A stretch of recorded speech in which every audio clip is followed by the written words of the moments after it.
আসসালামু আলাইকুম। আমার প্রিয় শিক্ষার্থীবৃন্দ, আমি অনুপম হালদার, সহযোগী অধ্যাপক, কম্পিউটার সায়েন্স অ্যান্ড ইঞ্জিনিয়ারিং বিভাগ, ঢাকা সিটি কলেজ। আমি তোমাদের সকলকে স্বাগতম জানাচ্ছি অনলাইন ক্লাসে। আমরা আইসিটি চ্যাপ্টার 5 প্রোগ্রামিং ক্লাস পড়াচ্ছিলাম। সি প্রোগ্রামিং এর দ্বিতীয় অংশ পড়াচ্ছিলাম। গত ক্লাসে আমরা কন্ট্রোল স্টেটমেন্ট পড়িয়েছি। আজও আমরা কন্ট্রোল স্টেটমেন্ট পড়ব এবং প্র্যাকটিক্যাল ক্লাস দেখব।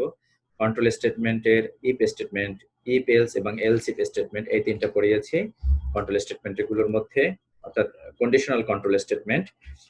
আজকে আমরা এর প্র্যাকটিক্যাল দেখব যে কিভাবে কোড ব্লকস এর সাহায্যে প্রোগ্রামগুলো রান করা যায়। এর সাথে আমরা কন্ডিশনাল কন্ট্রোল স্টেটমেন্টের যে চতুর্থ কন্ডিশনাল কন্ট্রোল স্টেটমেন্ট হচ্ছে কি সুইচ স্টেটমেন্ট, এই সুইচ স্টেটমেন্টটা আমরা পড়ব। তাহলে প্রথমে আমরা থিওরিটা শেষ করি, সুইচ স্টেটমেন্টটা পড়ি এবং আগেরগুলো একটু রিভিউ দেই, তারপর আমরা সুইচ স্টেটমেন্ট যে আমরা একাধিক কন্ডিশন যখন ব্যবহার করব সেক্ষেত্রে আমরা কি ব্যবহার করি, এলস ইফ স্টেটমেন্ট। ঠিক আছে, এলস ইফ এর আগের যে কন্ডিশনাল কন্ট্রোল স্টেটমেন্টটা কি ছিল, এলস ইফ স্টেটমেন্ট। একাধিক শর্ত যখন থাকবে কোনো একটা প্রোগ্রামের মধ্যে তখন এলস ইফ স্টেটমেন্ট ব্যবহার করা হয়। যে এই প্রোগ্রামটা কোনো একটা ছাত্রের যে মার্কসের লেটার গ্রেড কত সেটা নির্ণয় করার জন্য আমরা কি এলস ইফ স্টেটমেন্ট ব্যবহার করেছিলাম, তাই না? একাধিক কন্ডিশন। এখন আমরা একাধিক কন্ডিশনের ক্ষেত্রে এলস ইফ স্টেটমেন্ট ব্যবহার না করে আমরা সুইচ স্টেটমেন্ট ব্যবহার করে করতে পারি। ঠিক আছে, কি বলছে এখানে, যখন একাধিক এলস ইফ স্টেটমেন্ট ব্যবহার করা হয় সেক্ষেত্রে আমরা সুইচ স্টেটমেন্ট ব্যবহার করতে পারি, অর্থাৎ বেশি সংখ্যক এলস ইফ স্টেটমেন্টের পরিবর্তে আমরা সুইচ স্টেটমেন্ট ব্যবহার করব। সেক্ষেত্রে প্রোগ্রামের জটিলতা কমবে এবং সুইচ স্টেটমেন্টের সাথে অতিরিক্ত কি এই কিওয়ার্ডগুলো ব্যবহার করে কেস, ব্রেক ও ডিফল্ট স্টেটমেন্ট ব্যবহৃত হয়। নিম্নে কি এর ফরম্যাট দেওয়া হলো এবং এর প্রবাহ চিত্র। তাহলে দেখো সুইচ এক্সপ্রেশন স্টেটমেন্টের ফরম্যাটটা কি, প্রথমে কি দেওয়া থাকবে, দেখো সুইচ, পরে কি এক্সপ্রেশন, অর্থাৎ এখানে একটা ভ্যালু ইনপুট দেবো আমরা। এর আগে কি করব, প্রোগ্রামে একটা ভ্যালু ইনপুট করব, ওই ভ্যালুটার মান কত সেটা চেক করব। এখন ওই ভ্যালুর পর ডিপেন্ড করবে, এই ভ্যালুর মান যদি 1 হয় তাহলে কি কেস ভ্যালু 1 আছে, দেখো এখানে যদি আমরা 1 পাই তাহলে কি কোন কেসটা, এই কেসটা কেস 1, ভ্যালু 1 পেলো, অর্থাৎ এক্সপ্রেশনের মান 1, দ্যাট মিন্স ভ্যালু 1।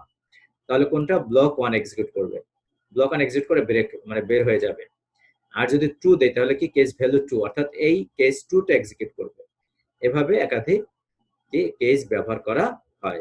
ডিফল্ট মানে কি, যে when value not between, যখন ডিফল্টের ক্ষেত্রে কি, যখন আমাদের যে যে কন্ডিশন গুলো দেয়া থাকবে, অর্থাৎ লাস্টের ক্ষেত্রে ডিফল্ট হচ্ছে কি, আমরা যে ইফ এলস স্টেটমেন্ট ব্যবহার করেছিলাম, তাই না? অর্থাৎ এটার ক্ষেত্রে কি ডিফল্ট ব্লক কোনটা, যে লাস্ট এটা এলস এর পরে যেটা ব্যবহার করা হয় সেটাই হচ্ছে কি ডিফল্ট। ঠিক আছে, এলস এর পরে কি কন্ডিশন দেয়া হয় না, সেটাই হচ্ছে ডিফল্ট ব্লক বলা হয়। লাস্ট স্টেটমেন্টটা এলস এর পরে তো কন্ডিশন দেই না, সেক্ষেত্রে আমরা ব্যবহার করব কোনটা, এই ডিফল্ট ব্লকটা এক্সিকিউট হবে। ক্লিয়ার? তারপর কি এখান থেকে এক্সপ্রেশন থেকে বের হয়ে যাবে, লাস্ট ব্লক এন্ড এক্সিকিউট করব। তাহলে দেখো এটা হচ্ছে ফ্লো চার্ট, প্রবাহ চিত্র। সুইচ এক্সপ্রেশনটা যদি এক্সপ্রেশনের মান যদি 1 হয় তাহলে ব্লক 1 এক্সিকিউট করবে, ব্লক 1 এর পর ব্লক n এ যাবে।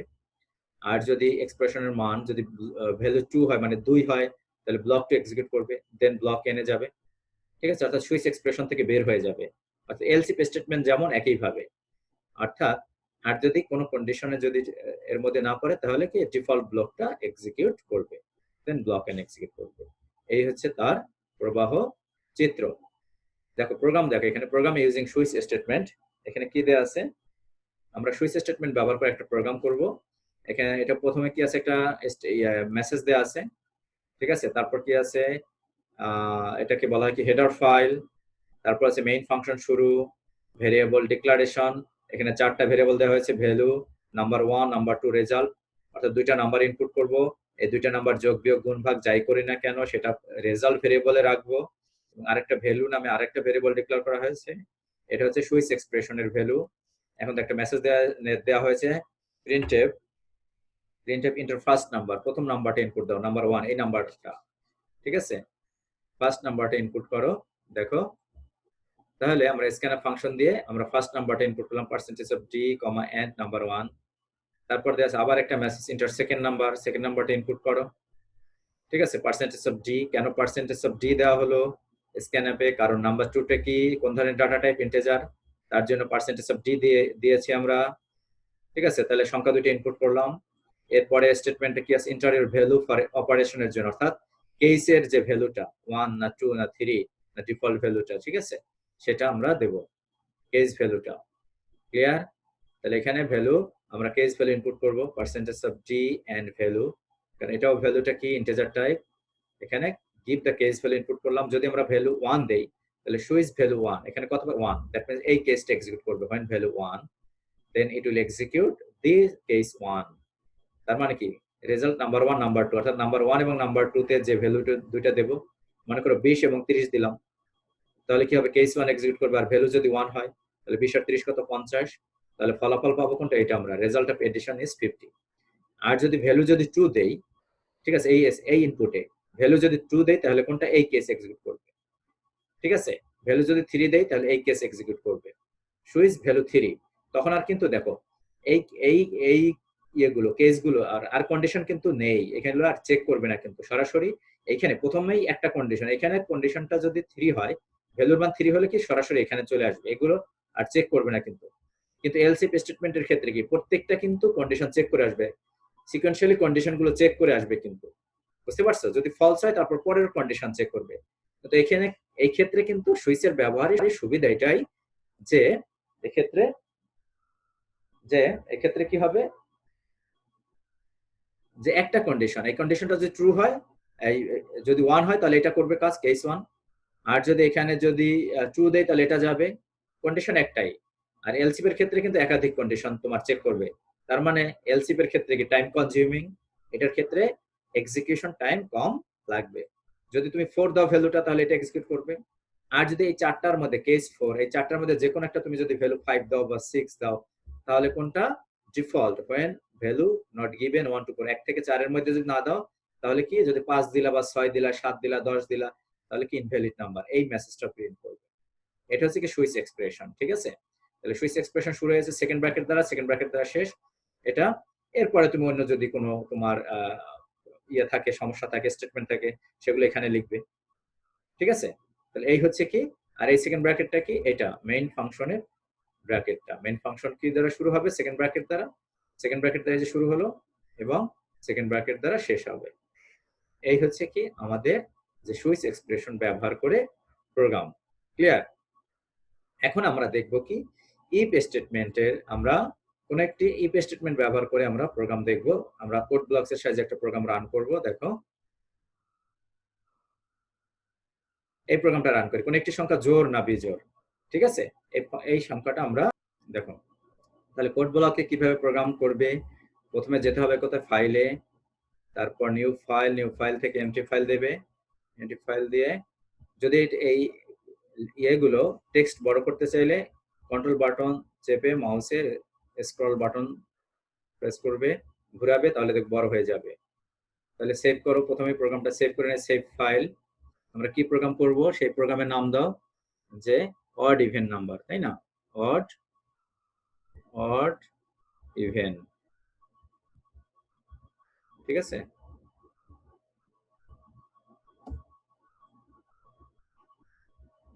তাহলে প্রথমে কি ছিল, যে তুমি প্রথমে হেডার ফাইল দাও,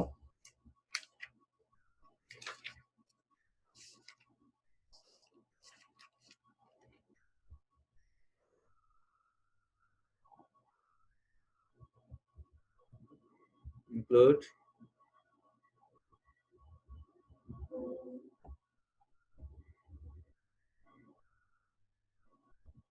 studio.h। ঠিক আছে, তারপর কি ইন্টিজার মেইন, সেকেন্ড ব্র্যাকেট দ্বারা শুরু, এখানে ভেরিয়েবল ডিক্লেয়ার করবে প্রথমে ইন্টিজার n, আরেকটা কি রিমাইন্ডারের জন্য আরেকটা ভেরিয়েবল দাও। ঠিক আছে, এখন ভ্যালুটা ইনপুট করো, প্রিন্টে একটা মেসেজ দাও, প্রিন্টে যে ভ্যালুটা তুমি অড না ইভেন বের করতে চাও তার জন্য একটা মেসেজ দাও, এন্টার দা নাম্বার। ঠিক আছে, তাহলে স্ক্যানআপ ফাংশন ব্যবহার করবে ইনপুটের জন্য, আমি কিন্তু প্রতি ক্ষেত্রে আগের গুলো আবার একটু রিমাইন্ড করে দিচ্ছি তোমাদের। তাহলে এখানে কি হবে, ফরম্যাট স্পেসিফায়ার কি হবে বলো, পার্সেন্টেজ অফ ডি, তাই না? কারণ যেহেতু এখানে ইন্টিজার দেওয়া হয়েছে, কমা দেবে, এন্ড লিখবে, এন্ড এন এন ইনপুট করবো আমরা, সেমিকোলন দিয়ে শেষ করে স্টেটমেন্ট। এখন চেক করো, রিমাইন্ডার বের করো, আর ইকুয়ালস টু, আমরা ভ্যালু ইনপুট করলাম। এখন দেখো আর ইকুয়ালস টু কি, এন পার্সেন্টেজ অফ 2, ঠিক আছে? এন এর মান, এন কে আমরা 2 দ্বারা ভাগ করব, পার্সেন্টেজ মানে অবশিষ্ট বের করা। এখন আমরা আর এর মান চেক করব, if R equals to double equal sign দেবে চেক করার সময়, আর ইকুয়ালস টু 0 কিনা। যদি 0 হয় তাহলে কি মেসেজ দেব, printf double quotation close the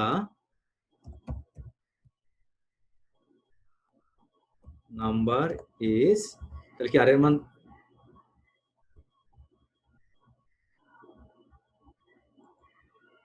the number is, তাহলে কি হবে, আর এর মান 0 হলে কত, ইভেন নাম্বার, জোর, ইভেন, ঠিক আছে? the number is even, এখানে নিউ লাইন ক্যারেক্টার দাও, স্টেটমেন্ট শেষ করো সেমিকোলন দ্বারা, অন্যথায় তাহলে কি হবে, এলস, এটা কি অন্যথায়, অন্যথায় কি হবে, এলস, এখানে কিন্তু কন্ডিশন চেক করার প্রয়োজন নেই, এলস কি হবে, প্রিন্টএফ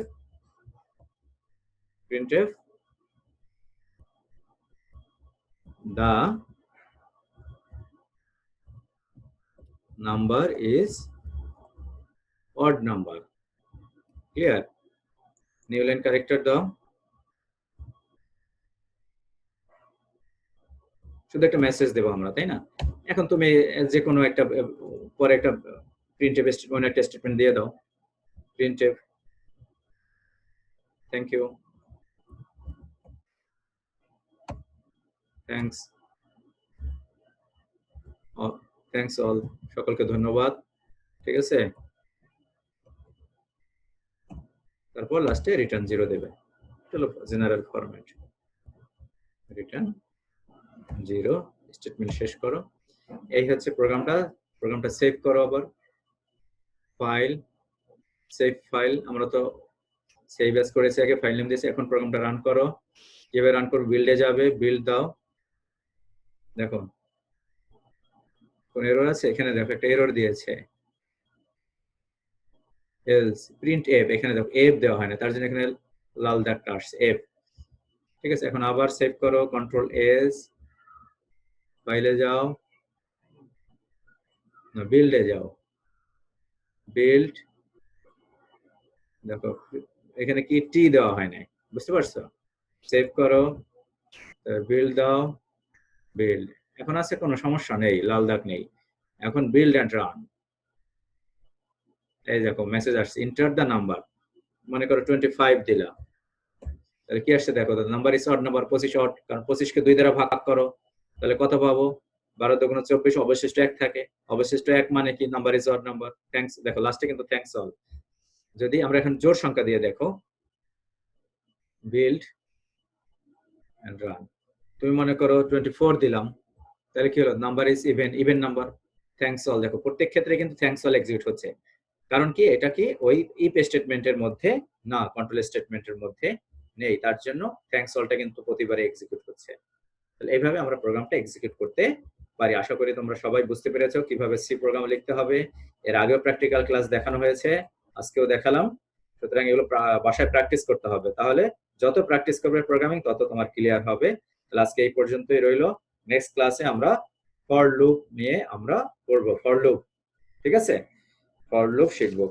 ফর লুপ হচ্ছে কি, লুপ কন্ট্রোল স্টেটমেন্ট, অর্থাৎ একটা স্টেটমেন্ট একাধিকবার নির্বাহের জন্য আমরা ফর লুপ ব্যবহার করব। তাহলে আজকে এই পর্যন্তই, থ্যাংক ইউ ভেরি মাচ, তোমরা সবাই ভালো থাকবে এবং বাসায় পড়াশোনা করবে, পড়াশোনার বিকল্প নেই, ভালো রেজাল্ট করতে চাইলে পড়াশোনা করতে হবে।